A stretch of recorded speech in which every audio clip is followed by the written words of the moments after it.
Shalom Aleichem, la paracha qu'on lira Be'ezrat Hashem ce Shabbat, elle s'appelle Parashat Re'eh. Nos sages disent que cette paracha, toujours on la lit avant Rosh Chodesh Elul. Le nom de la paracha Re'eh, Resh Aleph Hei, que ça veut dire Re'eh Elul Igia. Le Ismach Moshe rajoute sur ça, il dit que la paracha Re'eh, elle est côte à côte avec parachat Shoftim. Pour te dire, regarde, les jours des jugements arrivent, prépare-toi. Agaon Mevilna pose la question, il dit que cette paracha, Moshe Rabbeinu parle à tous les peuples juifs. Et c'est bizarre, la paracha elle commence en singulier, Re'eh. Il fallait commencer en disant Réou en pluriel.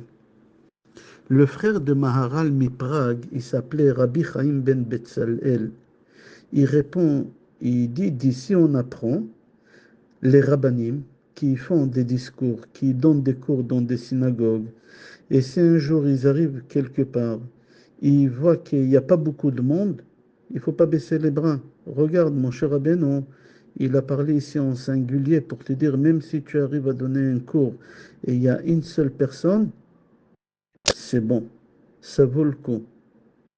Parfois, ça peut arriver qu'il y a un rabbin qui arrive avec un enthousiasme, donner un cours quelque part, et soudain, il découvre que la synagogue elle est vide. Il y a une seule personne qui est assise là-bas. Et le rabbin il lui dit, mais il n'y a que vous? Il lui dit, oui. Moi, je suis le shamash, je suis venu ouvrir et fermer la porte. C'est-à-dire qu'il n'y avait personne. Mais quand même, le rabbin, il est resté pour faire le discours, même pour une seule personne. Regarde, une vraie histoire avec Achazon Ish. Il y a un jeune homme qui est parti voir Achazon Ish. Il lui a dit, Rav, ce soir, je dois donner un cours à Ramat Gan, à côté de Bnei Brak. Et il y a des tornades ici. Il fait très très froid, il y a du vent. C'est un peu dangereux de sortir. Et est-ce que je vais donner mon cours d'après vous, oui ou non? Parce que je suis en danger de mort. Achazonishi lui a dit, tu es sûr et certain qu'il n'aura personne à cause de la tornade? Il lui a dit, oui, mais peut-être il y a une seule personne qu'elle sera là. C'est celui qui l'ouvre et qui ferme la synagogue. Achazonish lui a dit, si c'est pour une seule personne, tu es obligé d'aller te déplacer. La preuve, il lui dit à Achazonish, quand il y a un accident, l'ambulance il se déplace même pour une seule personne. J'espère que tu as compris le message et maintenant tu comprends pourquoi la paracha elle commence en singulier. Re'eh, observe, regarde. Et après la paracha elle continue en pluriel. Or HaChaim HaKadosh dit Re'eh Anochi, ça veut dire quoi? En réalité, que Moshe Rabbeinu, il a parlé en singulier parce qu'il parlait de lui-même, moi, seul. Il est singulier, Moshe Rabbeinu. Il leur a dit, moi, je vous conseille de choisir le droit chemin. Je vous conseille de choisir le paradis. Parce qu'ici, dans ce monde en bas, ça vaut rien. Je vous conseille la vie spirituelle plus que la vie matérielle. Ah, si vous allez me poser la question, mais qui nous dit que le paradis il existe, que là-bas c'est beaucoup mieux qu'ici? Alors moi, en singulier, Anochi, moi oui, moi j'ai vécu la richesse dans ce monde et j'ai vécu aussi dans les ciels. Je suis monté là-bas 3 fois, 40 jours et 40 nuits. Alors moi je peux vraiment vous conseiller de choisir le droit chemin, de choisir le Gan Eden et pas dans ce monde. Parce que la richesse aussi, je l'ai goûté. J'ai vécu chez Paro pendant 20 ans, jusqu'à ce que j'ai fui. Et après, je suis devenu l'homme le plus riche dans les déserts. Quand j'ai fait les deuxièmes tables de la loi, Hachem m'a dit de récupérer les chutes. Et grâce à ça, je suis devenu riche. Alors ici, on voit une autre réponse que Orachaim Akadosh nous répond. Pourquoi c'est marqué en singulier Anochi? Parce que Moshe, il parle de lui. Moi, je vous témoigne, parce que j'ai vécu dans les deux mondes. Dans ce monde-ci, j'ai vécu la richesse, le confort. Et dans l'autre monde, je suis monté, j'ai vu qu'est-ce qui se passe là-bas. J'ai resté 3 fois 40 jours et 40 nuits. N'oublie pas que ce Shabbat-là, on l'appelle Shabbat Mevarchim, car on va bénir le dernier mois de l'année, qui s'appelle le mois des Elul. Moshe Rabbeinu, il est monté 3 fois au ciel, comme on a dit. Et chaque fois, il est resté 40 jours et 40 nuits. Il n'a pas bu, il n'a pas mangé. Alors, prends un stylo et marque les dates que Moshe Rabbeinu il est monté et qu'il est descendu. La première fois, Moshe Rabbeinu il est monté le 6 Sivan. Et il est descendu le 17 Tammuz. Et il a vu le veau d'or, il a brisé l'étape de la loi qu'il a fait descendre avec lui. Le 18, Moshe Rabbeinu il remonte au ciel pour la deuxième fois 40 jours et 40 nuits, le 18 Tammuz, pour essayer d'obtenir le pardon. Et Hachem il lui dit, je pardonne, descends chercher le deuxième table de la loi, c'était le 28 Av. Encore 40 jours, Moshe Rabbeinu il est resté je répète, il est monté le 18 Tammuz et il est descendu le 28 Av.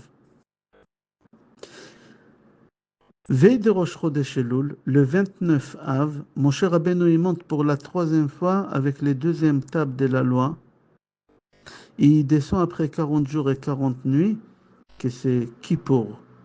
Et là, Hachem dit à Moshe Rabbeinu, c'est rapporté dans Sefer Bamidbar, chapitre 14, pasuk 20, Salarti kidvarecha.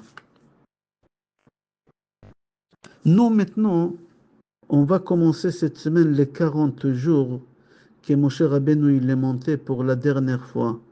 Ces 40 jours, on les appelle Yemei Ratzon. C'est des jours propices pour demander le pardon et c'est pour ça cette semaine, on va commencer le Slichot pendant 40 jours. Jusqu'à Kippour, on va commencer le Slichot. Pourquoi? Parce que Moshe Rabbeinu, il est monté pendant ces 40 jours et Hachem, il lui a dit, je pardonne. C'est-à-dire que c'est facile d'obtenir le pardon si on le demande. Viens, on va avancer. C'est rapporté dans Midrash Bereshit Rabbah une histoire. Un juif qui s'appelait Yakom Ish Tserorot. C'était le neveu de Rosh HaSanhedrin qui s'appelait Rabbi Yossi ben Yoayezer. Et Yakom Ish Tserorot, il s'est converti à une autre religion. En hébreu, on dit Ityaven. Ityaven, il est devenu, j'ai oublié comment on appelle ça en français. Il est devenu très très important chez les Grecs. Il est devenu très important chez les Grecs. Un jour, on a attrapé son oncle, l'oncle d'Yakum Ish Tserorot. Il s'appelait Rabbi Yossi ben Yoayezer Ish Tsereda. Ils l'ont attrapé et ils l'ont ramené pour le tuer. Pourquoi? Parce qu'il étudiait la Torah et on n'avait pas le droit d'étudier la Torah. C'était le jour de Shabbat qu'ils l'ont attrapé et qu'ils l'ont ramené pour le tuer. Comment ils l'ont ramené pour le tuer? Sur un cheval. Et ils l'ont crucifié, on dit, sur un cheval. Il était vivant, mais ils l'ont crucifié sur ce cheval. Et ils l'ont fait traîner dans toute Yerushalayim pour montrer à tous les Juifs, voilà qu'est-ce qui se passe, c'est lui qui étudie la Torah. Et sur la route, son neveu, c'est lui qui s'est converti à une autre religion qui s'appelle Yakom Ish Tserorot. Il s'est arrêté devant son oncle et il lui a dit, tu vois ta religion où elle t'a ramené? Tu vois ton Dieu où il t'a ramené? Moi, regarde à moi ma religion et elle m'a ramené. Je suis devenu très important. Je suis devenu très riche. Voilà ta Torah, ta religion, ton Dieu, ils t'ont pas protégé. Tu vas être maintenant crucifié. Et moi, regarde où je suis. Son oncle, il lui a dit, s'il y a des mécréants comme toi, Hachem, il a donné un salaire pareil, alors moi, le tzaddik, qu'est-ce qui m'attend dans le monde futur? Hachem, il t'a payé dans ce monde ici, c'est rien. C'est un monde passager. Mais moi, c'est éternel. Je serai payé là-bas. Son neveu, il a dit, tu parles des bêtises. Le plaisir, c'est ici, pas dans le monde futur. Son oncle qui lui a répondu, il l'a mis en place. Le neveu, il a pris conscience de l'erreur qu'il a fait, qu'il s'est converti à un autre judaïsme. Il est parti, il a fait tchouva. Il a fait tchouva. Comment il a fait tchouva? Écoute, c'est pas facile d'expliquer, mais on va essayer. Il a fait à lui-même arba'a mitot beddin. Il s'est fait mourir par 4 façons lui-même. Skila, je crois c'est lapidé. Srefa, brûlé. Hereg, c'est tué. Et Chenek, c'est étranglé. Il s'est fait ces 4 choses pour se faire pardonner sur la mauvaise chose qu'il a fait. Comment il s'est fait? La Gemara, elle raconte qu'il a pris une poutre et il a mis une corde. Et en bas de cette poutre, il a mis une épée à l'envers. Et autour, il a allumé le feu. Il a monté une muraille de pierre. Et il s'est pendu. Le feu, il a brûlé la corde. Alors il est tombé. Et quand il est tombé, il y a quoi en bas à l'envers? L'épée.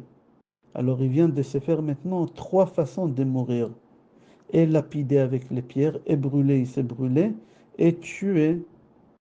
Maintenant, les pierres, ils ont tombé sur lui quand il est tombé. Il a fait aussi ce qu'il a. Il a fait ce qu'il a, Srefa Hereg Vachenek. Tu imagines pour se faire pardonner. Est-ce qu'il avait le droit de faire une chose pareille? Est-ce qu'il n'avait pas le droit de faire une chose pareille? Je n'aimerais pas rentrer maintenant dans cette dracha, dans cette discussion-là. Mais son oncle, qui est en train de le tuer, il a vu la neshama de son neveu, qu'elle est en train de voler avec des ciels, avec des anges vers le ciel. Et son oncle, Rabbi Yosef ben Yazar, il a crié, voilà, mon neveu, il m'a gagné, il va arriver avant moi au Gan Eden.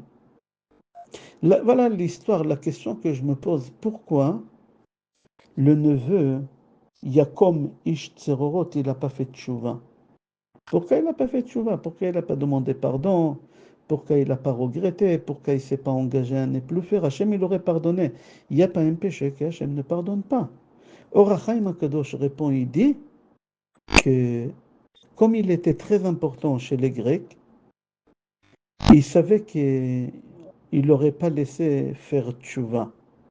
Alors il a dit, il faut mieux que je meure, que je continue à faire des péchés. Est-ce qu'il sait bien qu'est-ce qu'il a fait? C'est pas bien, j'aimerais pas rentrer dans ça.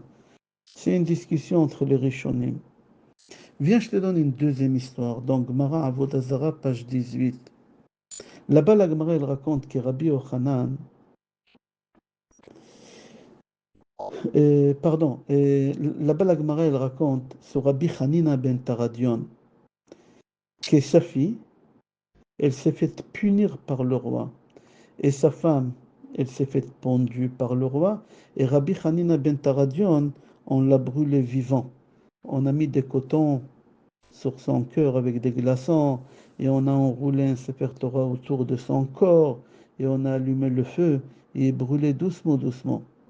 Le bourreau, le goy, il a dit à Rabbi Hanina ben Taradion, si je rajoute de l'huile sur le feu, tu vas mourir très vite.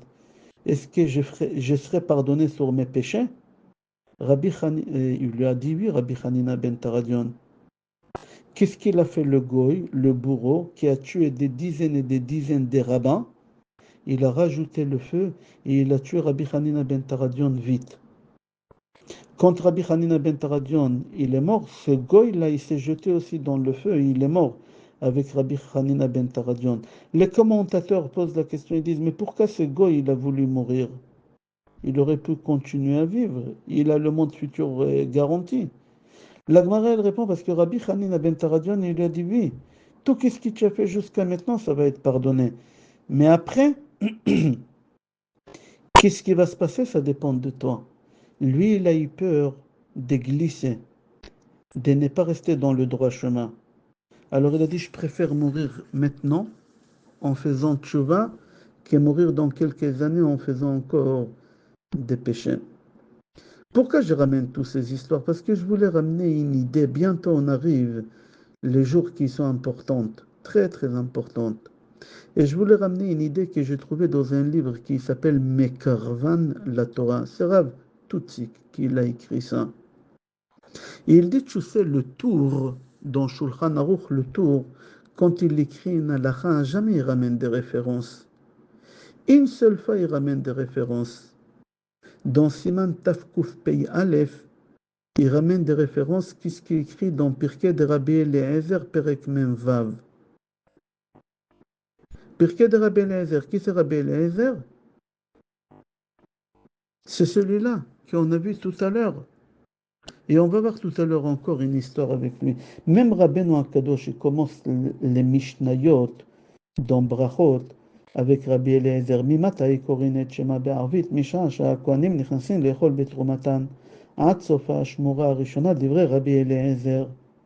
J'aimerais comprendre pourquoi le tour il commence avec Rabbi Eliezer et pourquoi Rabbi Yehuda Anassi commence aussi avec Rabbi Eliezer. Alors viens, tu vas comprendre c'était qui Rabbi Eliezer. C'est rapporté dans le Midrash que Rabbi Eliezer ben Urkenus, quand il était jeune, son père il était très riche. Et Rabbi Eliezer ben Urkenus, qui ne s'appelait pas encore Rabbi, il s'appelait Eliezer, il travaillait pour son père. Il labourait la terre. Et il pleurait. Son père, il a dit, mon fils, pourquoi tu pleures? Parce que l'endroit où tu laboures, la terre, elle est dure. Viens, je te change d'endroit. Je te mettrai dans un endroit plus facile. Et il lui a changé l'endroit. Il lui a donné un endroit plus facile et il continue à pleurer. Son père, il a dit, mon fils, pourquoi tu pleures? Tu veux changer des métiers? Je te donnerai autre chose à faire. Il y a beaucoup de travail. Il lui a changé de travail, il continue à pleurer. Et comme ça, il n'arrête pas de pleurer. Un bonhomme de 28 ans, il fait que pleurer. Son père, il a cru qu'il est rentré dans une dépression. Son père lui dit, mon fils, mais dis-moi, qu'est-ce que tu veux? Pourquoi tu pleures? Et lui, il répond à son père Eliezer, il dit à son père, papa, j'ai envie d'une seule chose, et c'est pour ça que je pleure. Il a dit, mais mon fils, dis-moi de quoi tu as besoin. Je suis l'homme le plus riche au monde, je te donnerai tout ce que tu veux. Il dit, papa, je veux une seule chose, aller étudier la Torah. Son père, il a dit, mais tu es malade à ton âge? Tu ne trouves pas que c'est un peu tard? Aller étudier la Torah? Tu es fou. Va chercher une jeune fille, marie-toi, fais des gosses avec elle, ça va t'occuper. Arrête de penser des bêtises. Va faire des gosses, ça va t'occuper. Le fils, il a vu que son père, il ne comprend pas son désir. Il a arrêté de manger. Il a arrêté de manger. Il a fait la grève de la faim pendant 2 semaines. Jusqu'à qu'Eliyahu Hanavi, il est venu et il lui a dit, Eliezer, pourquoi tu pleures? Il a dit, parce que j'ai envie d'aller étudier la Torah. Et je ne sais pas comment faire. Il a dit, ah, tu veux étudier la Torah? Je te conseille d'aller à Yerushalayim. Il y a là-bas une yeshiva de Rabbi Yochanan ben Zakkai. C'était la meilleure yeshiva à l'époque. La plus forte. C'était que des élites. Et Eliyahu Hanavi lui dit, va étudier la Torah là-bas. Il est parti à Eliezer chez Rabbi Yochanan ben Zakkai. Il s'est assis, il pleure, il pleure. Le rabbin, il a dit, mais pourquoi tu pleures? À 28 ans, on ne pleure pas. Il a dit, Rabbi, j'ai envie d'étudier la Torah. Il a dit, mais qui tu es, toi? Tu pleures pour étudier la Torah. Tu es le fils de qui?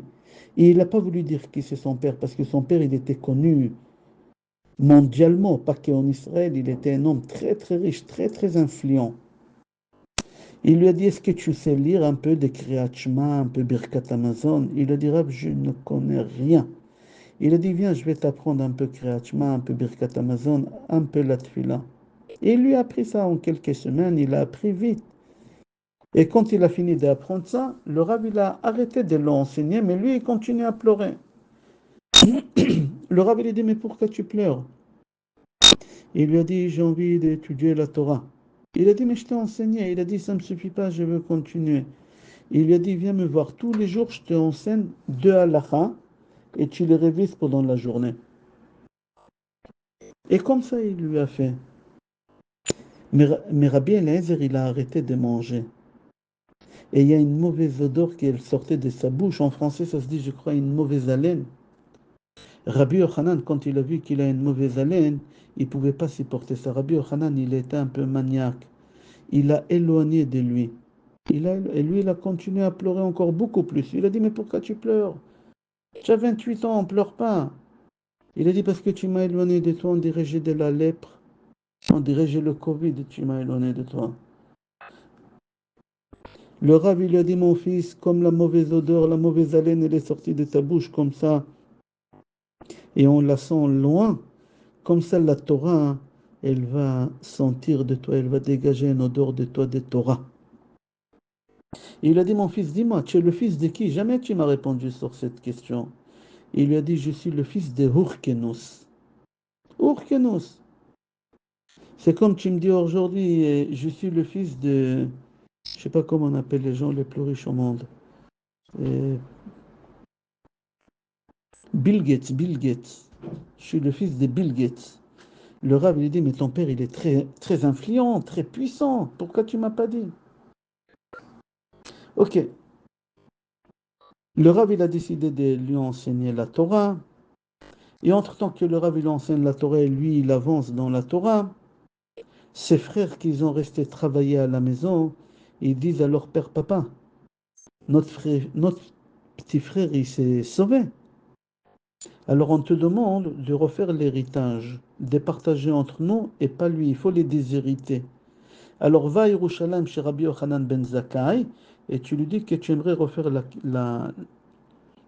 comment on appelle ça, le testament. Le testament. Il leur a dit d'accord, il est parti à Yerushalayim, à la yeshiva de Rabbi Yochanan ben Zakkai. Et qui se trouve là-bas maintenant, qui est devenu un très très grand rave? Rabbi Eliezer ben Urkenus. Tu imagines? Là-bas, l'histoire, elle est très très longue. Le papa, il rencontre son fils et qui voit qu'est-ce qui est devenu. Il lui dit, je suis venu te déshériter, mais en fin de compte, je te donne toute ma richesse. Dans le livre Beth Israël, Rabbi Eliezer ben Urkenus, on l'appelle là-bas le père des désespérés, le père des déprimés. Pourquoi il l'appelle comme ça? Il dit parce que tout celui qui se déprime et qui perd d'espoir, alors qu'il apprend de ce bonhomme à 28 ans, regarde qu'est-ce qui est devenu ce bonhomme-là. Il n'y a pas de désespoir, ça n'existe pas. Les échecs dans la vie, ça n'existe pas. L'âge, ça ne joue pas. À partir du moment que tu as envie de faire tchouva, tu peux faire tchouva. On va rentrer pendant le mois d'Elul, là. C'est pour ça Rabbi Yehuda Anassi, il a commencé les Mishnayot avec Rabbi Eliezer pour te dire, toi tu commences à étudier la Torah? Tu dis oui, j'ai du mal à comprendre la Gemara, je comprends pas, c'est pas possible, c'est pas pour moi. Détrompe-toi. Rabbi Yehuda Anassi dit que dans le calendrier, pas dans le calendrier, dans le dictionnaire juif, il n'y a pas le mot pas possible. Je ne peux pas, ça n'existe pas. Viens apprendre Rabbi Eliezer ben Urkenos. Lui aussi, il n'a pas pu, mais il a réussi. Il a arrivé. Tous les jours, dans Halachot, il est devenu ce qu'il est devenu. C'est marqué sur lui dans Mishnah, Maxime de nos pères, chapitre 2, Mishnah 8. Chamisha Talmidim Ayulo le Rabban Yochanan ben Zakkai. 5 élèves il avait Rabbi Yochanan ben Zakkai. Et parmi les meilleurs 5, c'est Rabbi Eliezer ben Urkenus. Bor, Sod, Shenom et Abed Tipa. N'oublie pas que Rabbi Eliezer ben Urkenus à 28 ans, il ne savait pas faire Birkat Amazon. N'oublie pas ça. Il ne savait pas faire la Tfila. Il ne savait pas faire Shema Israël. Il ne faut pas baisser les bras. Il ne faut pas perdre espoir, même que tu as fait les pires péchés. Le mois d'Elul arrive, c'est ça qu'est-ce qu'on apprend dans notre paracha. Il y a quelqu'un qui n'est pas religieux, qui est dans une société pas religieuse, même anti-religieuse. Il a décidé du jour au lendemain de mettre kippa et de mettre les tzitzit katan. Il arrive au travail, il travaille dans un très grand cabinet d'avocats. Et tout le monde lui demande qu'est-ce qu'il y a, ton père il est mort? Parce que chez les non-religieux, ils mettent la kippa quand leur papa ou leur maman elle est morte. Alors eux, ils ne comprennent pas c'est quoi tu vas. Ils ont dit, il y a un drame qui est arrivé. Il leur a dit, non, non, tout simplement, j'ai décidé de faire tchouva, de me renforcer dans la religion. Ils ont dit, mais tu es fou ou quoi? Dis-moi, tu veux nous faire fuir toute la clientèle? Ce bonhomme-là, qu'il a décidé de devenir religieux, il arrive dans son immeuble, il arrive à la synagogue et tout le monde il lui dit que Dieu vous console. Il dit, mais pourquoi vous me dites ça? Bah, tu mets la kippa, peut-être ton père il est mort. C'est ça qu'est-ce qu'il veut nous enseigner à Tours et Rabbi Yehuda Anassi. N'y baisse pas les bras, n'écoute pas ce que les gens disent. Apprends des Rabbi Eliezer, renforce-toi, le mois d'Elul commence. Tu sais toute l'histoire qu'on vient de ramener de Rabbi Eliezer ben Urkenos. Il a besoin d'une compréhension. Viens, regarde. Imagine, il y a un bonhomme, il descend du bus avec un gros coucou. Il a les cheveux attachés, ça s'appelle coucou. Il a un jean déchiré, il a des boucles d'oreilles, il a des piercings, il a des tatouages. Il demande à quelqu'un, un rabbin religieux, il lui dit, écoutez, j'aimerais faire tchouva. Où vous me conseillez d'aller étudier la Torah? Si ce rabbin il lui conseille d'aller dans la meilleure yeshiva, Yeshivat Mir, c'est une erreur, c'est pas pour lui. Ce bonhomme-là qui veut faire tchouva, un débutant, il faut l'envoyer chez les Chabad. Eux, ils savent bien s'occuper des débutants. Si tu l'envoies dans le meilleur yeshiva où il y a les élites, c'est un échec. Rabbi Eliezer, il ne savait pas lire ni Kriyat Shema, ni Birkat Hamazon, ni Tfilin. Et Eliyahu Hanavi, qu'est-ce qu'il lui dit? Ah, tu veux devenir religieux? Va à la meilleure yeshiva aujourd'hui qui est à Yerushalayim. C'est bien pour toi. Comment c'est possible que tu envoies quelqu'un, c'est voué à l'échec, une chose pareille? C'est pas pour son niveau. Comment ça se fait qu'Eliyahu Hanavi? Mais si Eliyahu Hanavi il l'a fait, c'est bien. Eliyahu Hanavi, il ne se trompe pas. Mais pour qu'Eliyahu Hanavi il a fait ça, ouvre tes oreilles, pour la simple raison. Au moment que tu vois quelqu'un qui arrive à ce niveau-là, qui pleure pour pouvoir aller écouter un cours de Torah, c'est quelqu'un qui a un niveau très très élevé. Il faut l'envoyer dans la yeshiva des élites. Eliyahu Hanavi, il ne s'est pas planté du tout. C'est ça qu'est-ce qu'il dit à Gaon Vilna sur la paracha qu'on va lire cette semaine. Le premier pasuk, c'est marqué Re'e anochi noten lifnechem ayom. C'est-à-dire quoi le mot ayom? Pourquoi la Torah elle a écrit ayom? On peut s'en passer. Alors Gaon Vilna dit la Torah elle ne s'est pas trompée. Il n'y a pas un iota de plus ou de moins dans la Torah. On voulait te dire aujourd'hui. N'y pense pas à hier, qu'est-ce qui s'est passé. Aujourd'hui, tu commences une nouvelle page, un nouveau départ. Les gens qui n'arrivent pas à oublier qu'est-ce qui s'est passé hier, un avortement, une goya, du vol, de mensonges, manger pas cachère, c'est le Yetzer Hara qui essaye de te rentrer dans une déprime. La Torah, elle te dit non, Ayom, c'est quoi Ayom? Vis aujourd'hui, n'y vis pas hier. Qu'est-ce qui s'est passé hier? Tout est pardonné. Viens voir. Rabbi Eliezer, qu'est-ce qu'il était? Qu'est-ce qu'il est devenu? Regarde mon cher Rabbeinu aussi. Qu'est-ce qui est devenu? À l'âge de 3 mois, ses parents ils l'ont mis dans un île. Il a vécu chez parents, il a vu quelle idolâtrie, il a vu qu'est pas cachère, il n'avait pas de famille, il n'avait pas de parents, il n'avait pas d'attache. C'était pas n'importe qui, c'était le fils d'Amram. À l'âge de 20 ans, il fuit vers Couche. Là-bas, il devient roi pendant 40 ans. Il n'avait aucune synagogue, aucun rabbin, aucun restaurant cachère, rien. Et après, il fuit encore Couche, il va vers Midian. Et là-bas, son futur beau-père, il le jette en prison pendant 10 ans, jusqu'à l'âge de 80 ans. Hachem, il se dévoile à lui. Qu'est-ce qui s'est passé? Mon cher Rabbeinu, il avait cette envie, ce désir d'avancer vers Hachem. Comme Rabbi Eliezer ben Urkenus, il pleurait à l'âge de 28 ans parce qu'il voulait dévoiler Hachem. Il voulait étudier la Torah. C'est ça qu'est-ce qu'on enseigne dans notre paracha. Mon cher Rabbeinu, il a prié, il a pleuré, il a voulu, il avait une volonté forte comme des bétons, comme Rabbi Eliezer ben Urkenus. Et c'est pour ça, mon cher Rabbeinu, quand il était au ciel, il a vu la neshama d'Eliezer, Rabbi Eliezer ben Urkenus. C'est marqué dans Gemara Menachot Pach Chavtet Amud Bet et aussi dans Midrash Tanchuma que quand Moshe Rabbeinu il est monté au ciel et il a vu la neshama d'Eliezer ben Urkenus, il a dit à Kadosh Baruch Hu, s'il te plaît que ce soit mon fils. Hachem il lui a dit Chayecha shu mechalatzecha Adahu dechtiv veshem ha'echad Eliezer. Dans Sefer Shemot chapitre 18 pasuk 4 c'est marqué là-bas qu'Eliezer ben Urkenus la première fois qu'il est venu au monde, c'était le fils d'Eliezer, le fils de Moshe Rabbeinu. Voilà, on s'approche à grands pas. Le mois d'Elul la semaine prochaine, Be'ezrat Hashem, à grands pas. Il y a une seule chose. qu'on nous demande. Montrer la volonté, le désir de faire tchouva. Et Hachem, il va t'aider.